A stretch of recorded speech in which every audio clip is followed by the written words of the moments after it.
Hoje vamos falar sobre a dificuldade de acesso das mulheres na vida política e a assistência do governo de Minas aos dependentes químicos. Também vamos falar sobre o programa de recuperação fiscal que o governo de Minas quer aderir aqui no estado. Vamos conversar tudo isso com a deputada estadual e assistente social Ana Paula Siqueira. Ela é a entrevistada do Política em Foco de hoje.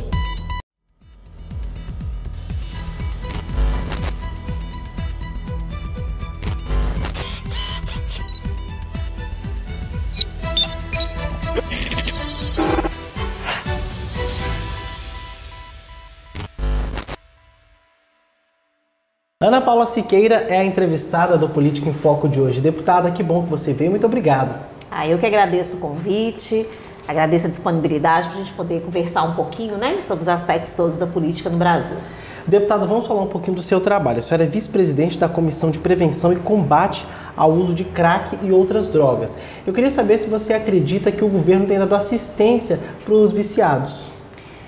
Olha, o governo ele tem dado uma assistência, mas a gente precisa fortalecer essa rede de assistência e no nosso caso da comissão instalada na Assembleia Legislativa, nós trabalhamos muito com foco nas políticas de prevenção.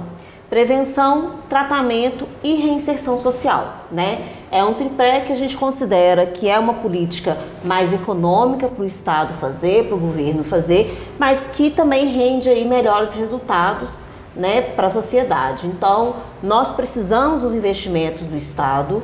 A questão das drogas, ela é uma questão transversal, ela perpassa por várias políticas públicas. Ela não é só uma política de segurança, assim como não é também só uma política de saúde, Por ela passa a questão da educação, da assistência social. Então, nós queremos fazer essa fusão de todas essas pautas, de todas essas matérias que se envolvem na política, preservando a qualidade de vida dos nossos cidadãos, especialmente das nossas crianças e adolescentes. Quais são os principais objetivos dessa comissão? A comissão ela debate a política de uma forma geral e ampla, Então, por lá nós debatemos, são 5 eixos: prevenção, tratamento, reinserção social, financiamento da política pública e a própria questão da repressão, Então, a comissão ela vai debater todas essas frentes. Nós realizamos audiências públicas, normalmente a comissão se reúne às quartas-feiras pela manhã e de lá a gente, tudo que permeia a discussão das políticas sobre drogas é feito na comissão. Deputada, ainda falando um pouquinho do trabalho da senhora. A senhora é deputada em primeiro mandato. E neste ano nós vimos que a política ela deu uma renovação. O próprio presidente da República veio de um partido que não tinha muita força, digamos assim. Sim. O governador de Minas Gerais, Romeu Zema, era um empresário e foi eleito. Nós recebemos aqui o senador Carlos Viana, também era de outra esfera, tinha uma outra profissão. Eu queria saber se a senhora acredita que a política, que as pessoas buscaram uma renovação na política nas últimas eleições. Sim. Está aprovado, inclusive aqui na Assembleia de Minas a gente teve uma renovação de 31 parlamentares, 31 novos parlamentares que estão na casa, mais de 40% do percentual de deputados, e traduz um pouco desse espírito e dessa vontade dos brasileiros de uma renovação, de acreditar em novas práticas, em pessoas que vieram da sociedade civil, Eu mesma estou exercendo meu primeiro mandato e nunca tinha disputado nenhuma outra eleição, não tinha feito nenhuma participação nos outros pleitos, nem para vereador, nem para prefeito, nem para nenhuma instância. E há na Assembleia hoje um número grande de pessoas nesse perfil. Eu acho que traduz essa expectativa da renovação. Eu quero crer que colheremos frutos, desse processo. A renovação ela não se dá apenas pelo nome, ou pela origem social das pessoas, ela se dá pelas práticas. E eu acredito que Minas Gerais vai colher bons frutos dessa renovação que foi feita. Deputada, falando dessa renovação, a senhora via a política, assim como todos nós, do lado do público, das pessoas. E agora a senhora é uma parlamentar e defende os direitos das pessoas e agora está dentro da Assembleia Legislativa e conhece os trabalhos. Eu gostaria de saber se era realmente isso que a senhora esperava, se tem conseguido exercer os seus projetos dentro da Assembleia, se a comunicação política tem sido feita da forma como a senhora pensou quando se candidatou. Sim, eu vejo que a Assembleia, ela tem toda uma organização, a gente consegue trabalhar a perspectiva de projetos. Eu mesmo tenho a felicidade de ter já em menos de 6 meses de atuação alguns projetos que já foram acolhidos para apreciação nas comissões temáticas, né, já foram aprovados na CCJ. O processo legislativo ele é um pouco moroso, né? Eu acompanho o legislativo já há algum tempo e eu sei de históricos de projetos que foram apresentados há 7 anos atrás e que só agora eles estão entrando para uma efetiva tramitação na casa. Então, o processo legislativo ele é moroso, mas eu acredito que vai ser possível sim produzir um resultado colaborativo para a sociedade.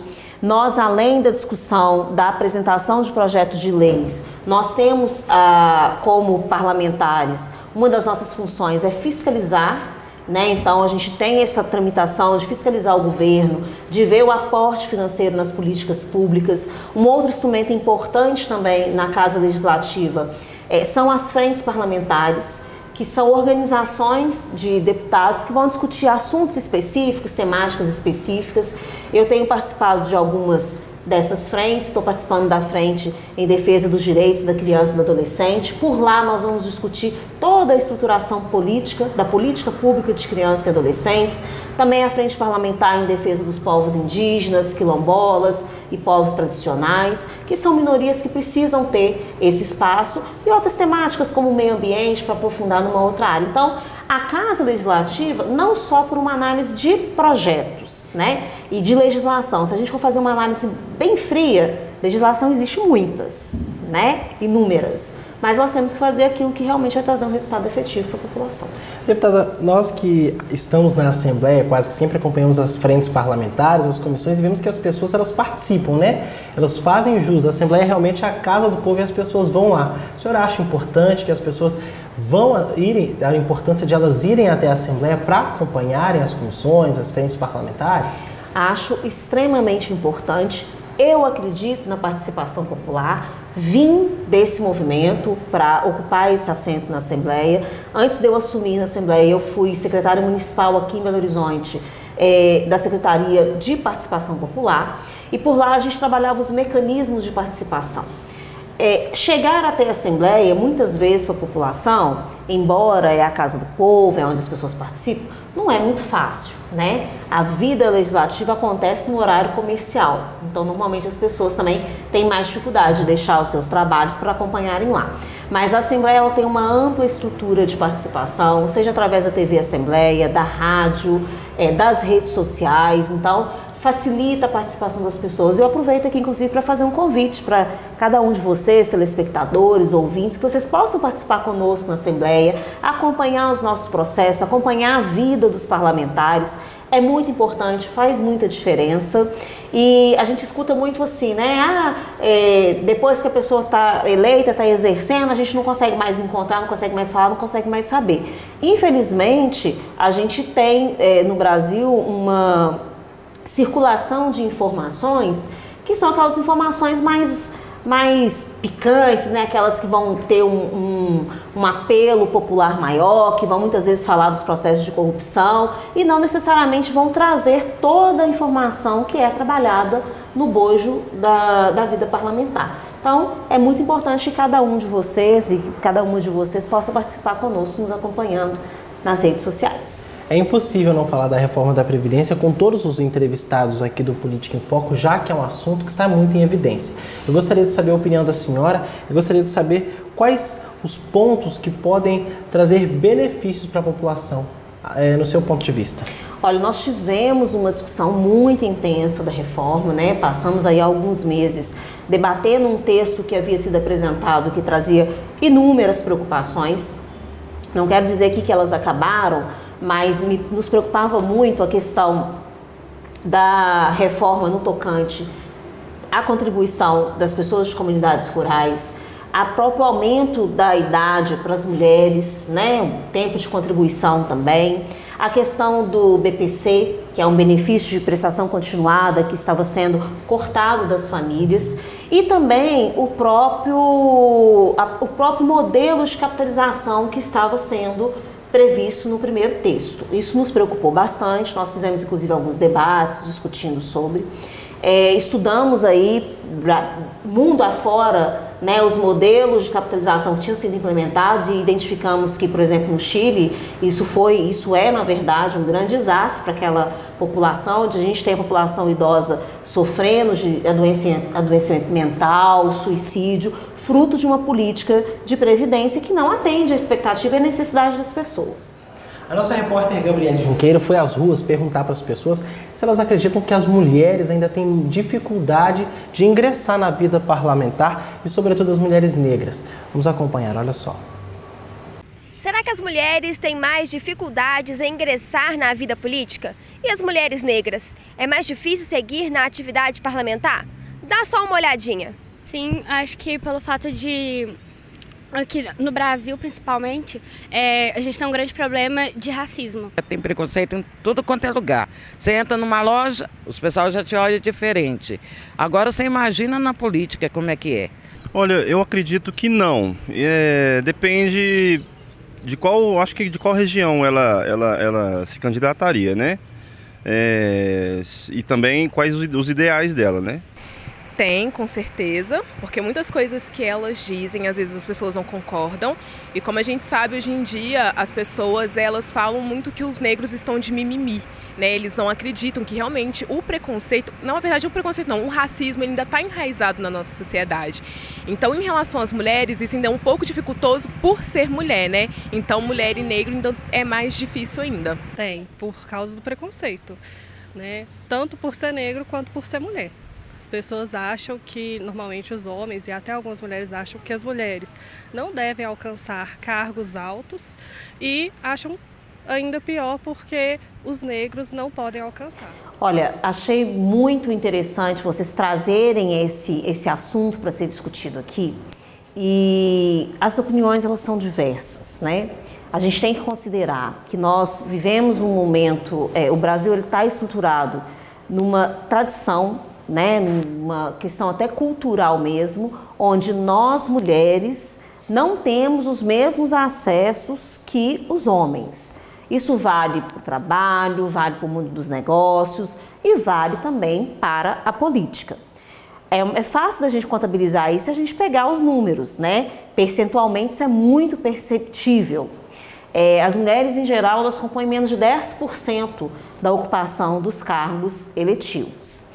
É mais difícil para a mulher participar? Porque existe menos espaço, é oferecido à mulher menos espaço e quando ela consegue ocupar, ela tem ainda uma série de enfrentamentos para fazer. Como eu acho que os dados eles podem nos ajudar a perceber isso muito melhor, eu vou dizer para vocês, nós estamos na 19ª legislatura no estado de Minas Gerais. Nessa legislatura, nós temos 10 mulheres que compõem as 77 cadeiras da Assembleia. Nunca na história de Minas Gerais nós tivemos número maior de mulheres ocupando esse assento. Na mesa diretora da Assembleia tem uma mulher? Na mesa diretora da Assembleia ainda não tem uma mulher. E tem feito um trabalho para que isso... Tem feito um trabalho, inclusive tem uma PEC que está tramitando na Assembleia, que é uma PEC que prevê a alocação de uma das cadeiras da mesa diretora ser ocupada por mulheres. Tá? Está tramitando na Assembleia e eu acredito próximos meses a gente deva ter um resultado, espero eu que o resultado seja positivo, porque ocupar um assento na Assembleia já é um diferencial para nós mulheres, mas também ocupar um assento naquele espaço de decisão da Assembleia fará toda a diferença. Mas eu queria comentar que dessas 19ª legislaturas é a primeira vez que Minas Gerais elegeu mulheres negras. Nunca antes na história de Minas Gerais a gente tinha esse registro. Então, fica claro e perceptível que esse é um espaço muito difícil de ser acessado. Há sim uma restrição, há sim obstáculos a serem superados por nós mulheres, especialmente nós mulheres negras, mas eu tenho certeza que esse avanço conquistado na eleição de 2018, ele vai se reproduzir através de tomadas de iniciativa, através de exemplos, para que outras mulheres também possam se envolver com a política e possam ocupar esse espaço. É uma eleição histórica, então, no que se refere a mulheres negras, né? Sim. é uma eleição histórica, a gente considera um avanço e nós vamos fazer com que outras mulheres possam também se engajar, né? Não é fácil, o parlamento não foi feito por isso. Eu costumo dizer, Vitor, conto um caso rapidinho, que a estrutura física do parlamento não foi feita pensado para mulheres. Quando eu vou na tribuna fazer uma fala, né, fazer o meu pronunciamento, eu praticamente devo ficar na ponta dos pés para que eu possa ser vista pelos deputados, pelos meus colegas deputados. Por quê? Porque a própria tribuna ela foi projetada para um corpo físico muito maior do que os nossos, de nós mulheres. Então, isso é um exemplo que a gente percebe, assim, é uma tradução do que realmente é. Dentro dos nossos regimentos, há vários aspectos ligados à questão das mulheres que a Assembleia ainda não traz isso na sua legislação. Então, a gente precisa avançar muito ainda. Deputada, nós sabemos que a senhora é muito ligada na causa das mulheres, né? E um dos assuntos, um dos motivos que impede as mulheres de saírem de casa, sobretudo as mulheres que às vezes são agredidas e abusadas pelos próprios companheiros, é a falta de renda suficiente. Elas acabam tendo uma dependência financeira e não conseguem sair de casa. Deputada, e a senhora é de uma comissão que inclusive trabalha para isso, né? Sim. Eu gostaria que a senhora comentasse a respeito do que vocês têm feito na Assembleia, discutido, para que a realidade dessas mulheres mude. A Comissão de Defesa dos Direitos das Mulheres também se debruça sobre diversos aspectos da política para as mulheres. E eu, esse ano, trouxe para dentro dessa comissão uma temática que é a empregabilidade feminina e a oportunidade de ascensão e também de libertação da violência doméstica que essas mulheres podem obter através da empregabilidade, né? Nós sabemos estatisticamente que as mulheres, elas acabam, por falta de condição financeira mesmo, econômica, se sujeitando a um quadro de violência contínua e constante dentro de seus próprios lares, mas porque elas não têm condições de sair, porque elas não têm condições de manter a sua vida, né? Muitas mulheres têm filhos, então precisam se preocupar não só com moradia, mas também com alimentação, com o sustento daquela família.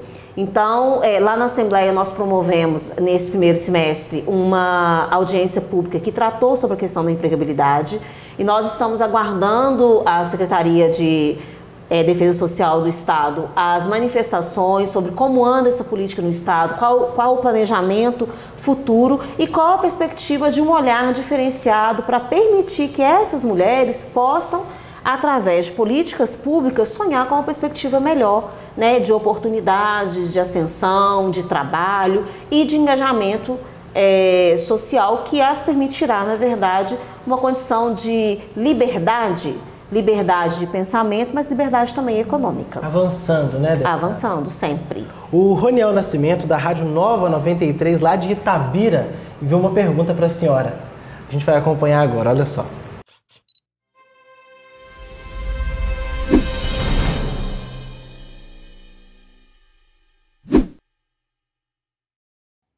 Olá, eu sou o jornalista Roniel Nascimento, da cidade de Itabira, trabalho na Rádio Nova 93 FM e no site itabiranoticia.com.br. Eu gostaria de perguntar para a deputada Ana Paula Siqueira como ela vê os cortes anunciados pelo governo do estado em relação à educação, quais os impactos isso pode gerar no estado e o que os deputados podem fazer para ajudar a população neste momento onde foi anunciado cortes, né, nas verbas da educação. Educação que é tão importante para o nosso estado e, claro, para o nosso país. Desde já agradeço pela atenção. Um abraço. Roniel, obrigada pela pergunta. Já aproveito para, através de você também, mandar um abraço para toda Itabira, para Nova Era, Barão de Cocais, João Molevade, essa região aí tão importante, né, e tão gostosa de estar. Mas é o seguinte, eu vejo com muita preocupação esses cortes propostos pelo governo na área da educação. Seja no âmbito federal, né, os cortes que o governo federal propôs para o ensino superior, na área de ciência e tecnologia, e seja também aqui no estado, com o governador Zema, propondo aí um corte, por exemplo, de investimento na oferta do ensino em tempo integral. Né? No início do ano, no mês de maio, o governo nos apresentou esse corte e nós, lá na Assembleia, não deixamos de fazer um posicionamento e de colocar para o governo que era uma medida equivocada. A educação não pode ser entendida apenas como gasto, como despesa, né? A educação ela tem um papel social muito importante. A escola em tempo integral é fundamental para garantir uma qualidade de ensino para os nossos alunos e, mais do que isso, também trabalha na frente de prevenção à violência, ao tráfico, né, à exposição que as nossas crianças ficam. Então, uma das iniciativas e uma das atividades, das ações que nós parlamentares da Assembleia Legislativa de Minas fizemos nesse primeiro semestre foi cobrar intensamente que o governo não fizesse esse corte de educação em tempo integral. Conseguimos um avanço, não foi 100%, mas eu tenho certeza que a manifestação popular, porque não foi também só uma atitude dos deputados, foi toda uma mobilização da sociedade, fizemos audiências públicas, escutamos pais, professores, alunos, enfim, uma mobilização social grande para garantir que esses cortes não fossem considerados, né, da forma que foram propostos. Nós sabemos que o Estado passa por uma dificuldade econômica, é real, né? Nós vamos discutir isso, inclusive, lá na Assembleia, mas cortar na educação, realmente eu acho que não é o melhor caminho. A senhora já adiantou e a discussão da situação econômica do Estado. A gente vai falar do programa de reajuste fiscal que o governador Romeu Zema quer aderir aqui em Minas Gerais para reerguer as finanças. Sobre isso, eu gostaria de citar alguns pontos e gostaria que a senhora fosse comentando. Primeiro, a privatização de estatais, a senhora acredita que é uma boa e que pode realmente ser a solução? Vitor, o governo ainda não apresentou formalmente o que vem a ser esse projeto, né, para que possamos analisar com profundidade as ações. Privatizar estatais é sempre uma discussão muito profunda e que tem que ser feita, inclusive, não só com nós no parlamento, mas com a sociedade de uma forma geral. Assim prevê a Constituição do Estado. Deputada, para nós fecharmos o Política em Foco de hoje, eu gostaria de saber quais são os seus projetos, os seus trabalhos, para que as pessoas possam te acompanhar, quais são os seus canais de comunicação também. Olha, nós trabalhamos com algumas, né, temáticas específicas. A política sobre drogas é uma temática, defesa dos direitos das mulheres, defesa dos direitos da criança e do adolescente, da pessoa idosa, das pessoas com deficiências. Para mim, é muito importante o debate da questão do meio ambiente, né? Nós assumimos uma legislatura onde esta questão ambiental, até pelo advento da tragédia de Brumadinho, né, nos colocou, e nós precisamos trabalhar essa questão ambiental, a questão da sustentabilidade de Minas Gerais de uma forma focada, de uma forma concentrada, de uma forma responsável, porque Minas foi perdendo ao longo dos anos, ao longo das décadas, a sua capacidade de se reinventar economicamente, pensando numa outra forma de economia. Ficou apenas focada na questão da mineração. E a gente precisa propor outras oportunidades para Minas, né? O minério, ele vai acabar em algum momento. E Minas Gerais não pode acabar, né? Nós mineiros queremos continuar tendo uma vida tranquila e saudável. Então, essa discussão é uma discussão importante a ser feita, assim como também uma outra discussão que a gente tem feito muito e acho que é muito importante nessa valorização também da diversificação, da exploração dos potenciais que Minas tem. É um trabalho também que a gente tem discutido muito com a engenharia, né? Quais as formas de otimizar o processo da engenharia no Estado, a engenharia pública, a engenharia em suas diversas áreas, porque são estudos e são profissionais e são áreas que acabam ajudando em todo o contexto. Vocês podem me acompanhar através das redes sociais da Assembleia, né, no site da Assembleia, nas redes sociais e também nas minhas redes sociais, no Facebook, no Instagram, Ana Paula Siqueira Oficial, né, e lá a gente pode, inclusive, conversar um pouquinho. Eu sempre crio uma oportunidade de criar um diálogo com os nossos participantes e recebo de lá também sugestões, críticas, né, apontamentos. O nosso mandato é um mandato de participação, então eu quero muito que cada um de vocês possam nos acompanhar e participar conosco. Bom recebê-la aqui, deputada. Obrigada, eu que agradeço. Um abraço a todos e estamos à disposição aí para ajudar Minas Gerais a ser cada vez melhor. O Política em Foco de hoje fica por aqui. Nós voltamos em breve com mais um programa. Tchau!